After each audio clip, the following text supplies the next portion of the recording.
ఇచ్చిన మాట ప్రకారం కూటమి ప్రభుత్వం మాట తప్పకుండా 16,000 పైచిలుకు పోస్టులతో డిఎస్సిని ప్రకటించడం జరిగింది. ఇటువంటి అవకాశం మరి భవిష్యత్తులో ఉండొచ్చు, ఉండకపోవచ్చు. మిత్రులారా, ఈ అవకాశాన్ని అందిపుచ్చుకుని సాధ్యమైనంత వరకు అందరూ కూడా విజయం సాధించాలని కోరుకోవడంలో తప్పులేదు.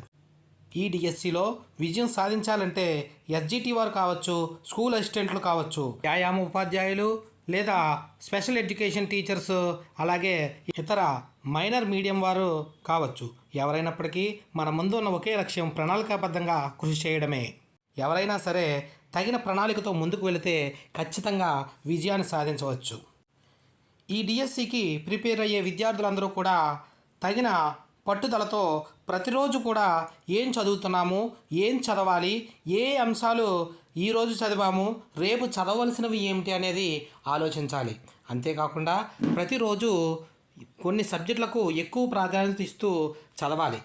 అలాగే ప్రతిరోజు కూడా కరెంట్ అఫైర్స్, జీకే, అలాగే లాంగ్వేజెస్, ఇంగ్లీష్ కూడా క్షుణ్ణంగా చదవాలి. మెథడాలజీ, సైకాలజీ, ఫిలాసఫీ విషయంలో చాలా శ్రద్ధ తీసుకుని చదవాలి. ఇందులో వచ్చే ప్రతి మార్కు కూడా మనకు చాలా ఇంపార్టెంట్గా పరిగణించి చదవాలి. ఒక్క మార్కు దూరంలోనే మనం ఆగిపోయామనే నిరాశ చెందకూడదు. భవిష్యత్తులో మరొక డిఎస్సి ఉంటుందనే ఆశ పెట్టుకుని ఎట్టి పరిస్థితుల్లో చదవద్దు. ఇదే మనకు చివరి అవకాశము, ఇందులోనే మనకు కేటాయించిన ఒక పోస్టు ఖచ్చితంగా ఉంది అనే భావనతో మాత్రమే చదవాలి. అప్పుడు మాత్రమే విజయం సాధిస్తారు. విద్యార్థులందరూ కూడా ఎన్ఈపి 2020పై కూడా దృష్టి పెట్టాలి.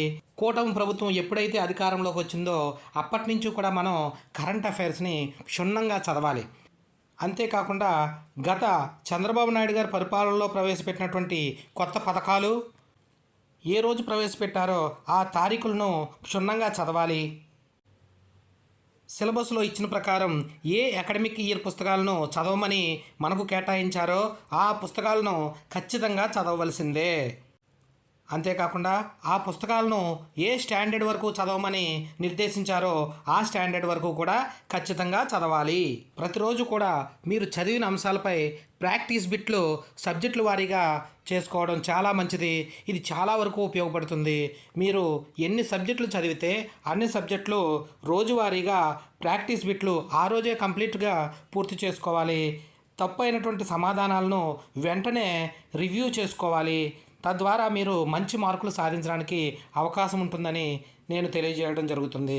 మీకు ఏవైనా సందేహాలు ఉన్నట్లయితే నా వాట్సాప్ నెంబర్, అలాగే ఏపీ ఎడ్యుకేషన్ వీడియోస్ అనే నా యూట్యూబ్ ఛానల్ను ఫాలో అవ్వాల్సిందిగా కోరుతున్నాను. అలాగే ఈ డిఎస్సికి ప్రిపేర్ అయ్యే విద్యార్థులకు నేను లైవ్లో కొన్ని మార్గదర్శకత్వం వహించడానికి కొన్ని క్లాసులు కూడా నిర్వహించాలని నిర్ణయించుకోవడం జరిగింది.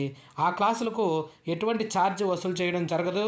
మిత్రులారా, ఈ డిఎస్సిలో మీరు విజయం సాధించాలని కోరుకుంటూ మీ ఎన్వి రాఘవరావు, ఆంధ్రప్రదేశ్ ప్రభుత్వ పాఠ్యపుస్తకాల రచయిత మరియు దీక్షా కంటెంట్ క్రియేటర్, ఈ కంటెంట్ ఎక్స్పర్ట్, ప్రభుత్వ ప్రశ్నాపత్రాల రూపకర్త మరియు విశ్లేషకుడు, తూర్పుగోదావరి జిల్లా కుతుకులూరు జిల్లా పరిషత్ ఉన్నత పాఠశాల తెలుగు ఉపాధ్యాయుడు.